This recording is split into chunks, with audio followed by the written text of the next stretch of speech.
พี่น้องสบายดีตอนเช้าอรุณสวัสดิ์ตอนเช้ามื้อนี้วันที่4นั่งร้อยมาหาบ่าวนงตั้งแต่เช้ามาจังไดซื้อยาให้ค่อยไปต่อยาให้บ่ยาเบิดแล้วอ๋อยาเบิดแล้วคันบ่ได้กิน1 มื้อนี่สิเป็นจังไดมันสิมื้อห้วยมื้อนี้ได้กินบ่ล่ะกินแล้วแสดงมื้ออื่นถ้าบ่ได้มื้อนี้มื้ออื่นบ่ได้กินได้ซั่นเนาะเอาแล้ววันนี้หมดงานเลยแม่สิบ่ได้ไปมื้อนี้บ่ได้ซั่นเนาะโอเคพี่น้องนั่งร้อยยาก็เบิดเจ้าก็บ่บอกเนิ่นๆเนาะคันบอกแต่มื้อซื่อนี่ก็สมมุติว่าเอายาไว้เอาแต่กล่องมันไปบัดนี้ก็เขาสิฮู้อยู่ดอกได้บัดนี้เอาพอดีกับอันอายเพิ่นนั่นแหละพามาหาอาหารบ่าวนงกำลังว่าสิไปหาเพิ่นนั่นแหละใส่มาเอาอันนี้ยาที่ต้องไป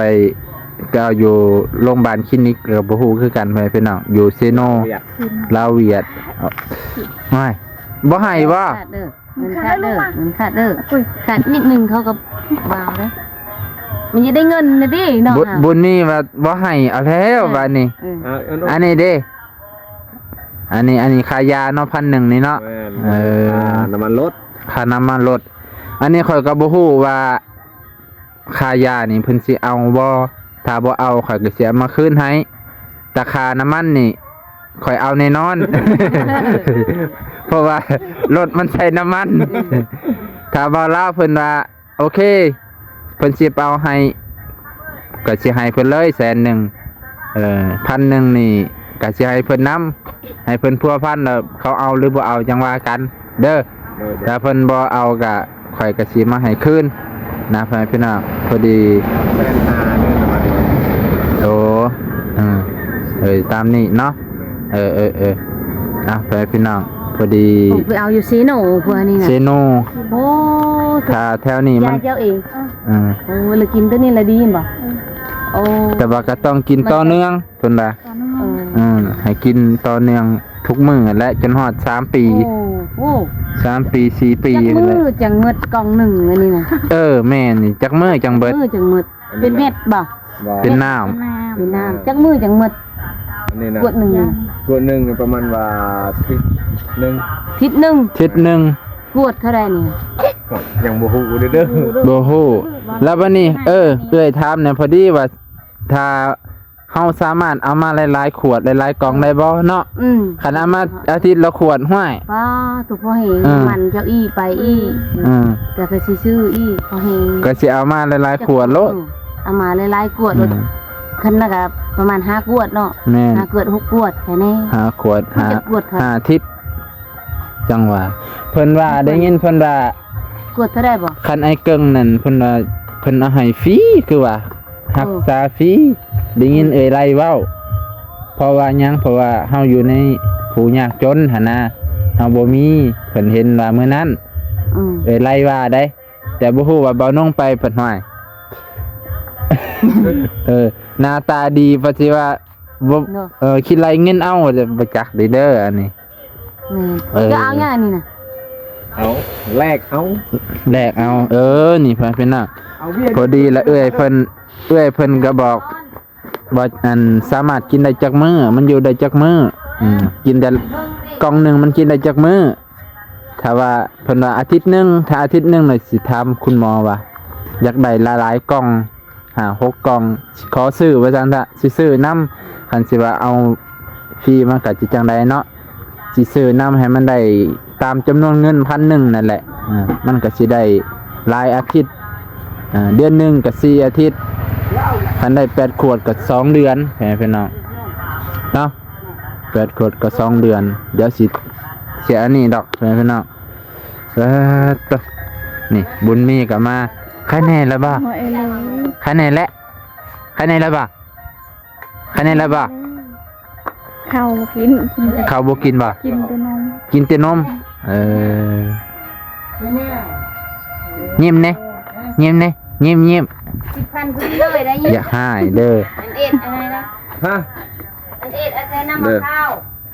อื เรื่องสิ ม พลาดว่ะ เออ เพิ่นเอาเงินให้อีก50,000 ย่ได้เลยเด้อ อยากได้โลด อยากได้ลูกมีใครจับก็ได้ ตัวไฟพี่น้องมื้อนี้บางเทื่อถ้าบ่ลาวบ่ไปก็ห่วยสิได้ไปเองแหละไกลก็สิไปให้ จำเป็นเลยเด้คำว่ามื้ออื่นว่าคันบ่มีก็คือขาดยาอะไรมื้ออื่นนี่ ฉันขาดมือเดียวก็ ขึ้นรถได้ มันจะขึ้นแล้วอ่ะ ขึ้นรถได้ โอ้ อืม โอ้ ฉันมื้อนี้ข่อยเดี๋ยวสิโทรหาไอ้ลาวให้อันนี้เลยคันว่าเพิ่น เอาโก้จุกกระบอกมาเอ็นฮะ คันเพิ่นว่าเอ้าให้เบาน้องไปเลยข่อยก็สิแล่นไปเลยได้ถ้าเพิ่นว่าอันเดี๋ยวไปเอาให้ ติดอันคนของใครก็ดู บ่กินดอกบ่ให้เรากิน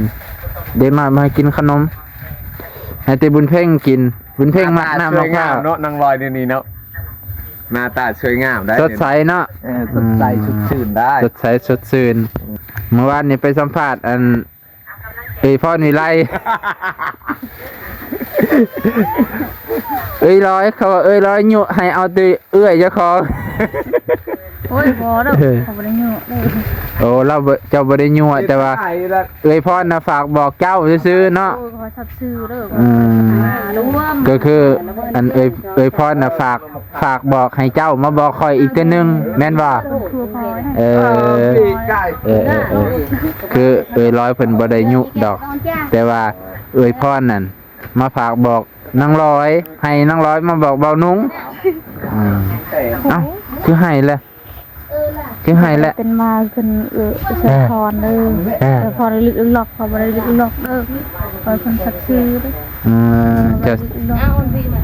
จะเอาบ่เป็นหยังไปแล้วแต่เล่าดอก ได้ตัวนี้ได้ป่ะน้อง ฮะ นี่ที่บ่มีเงิน น่ะบ่มีเงินซื้อให้ลูกกินเบิดบ่มีเงิน ชื่อเอา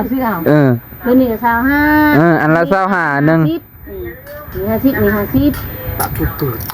โอ้ยเฮ็ดใหญ่อันนี้เล็กน้อยเฮ็ดใหญ่บ่ได้อ่อน โอเคแฟนพี่น้องมื้อนี้ก็สิเข้าหาน้องแดงแล้วบ่น้องก็สิไปทางอื่นต่อเนาะมื้อนี้ขอบใจขอบพระคุณหลายๆน้องลอยมาแต่เช้ายานบ่น้องไปปะอ้อยเกือบบ่ทันแล้วน้าบุญเพ่งนะ ชมราคาก็รู้ บ่ได้กินโดนแล้วเด้นี่ได้กินดู จะงอนเนื้อผาจะงอนเนี่ย บ่ได้กินโดนเลยฮูบเอาเลยทั้งแม่ทั้งลูกโอเคว่าน้องสิอำลาพาจากไปพี่น้องสำนี้ก่อนสิได้ เอาลูกน้อย ไปมื้อนี้สิไปงานดี ลูกเขาบ่ให้กิน งานแจกที่คนเสียแล้วก็สิเลยไปเฮือนน้องแดงแล้วก็สิไป มันจะกิน บางเทื่อก็สิได้ไปซิโนได้ถ้าบ่เล่าว่าให้ไปเอามื้อนี้เอ้าไปพี่น้องสำนี้ก่อน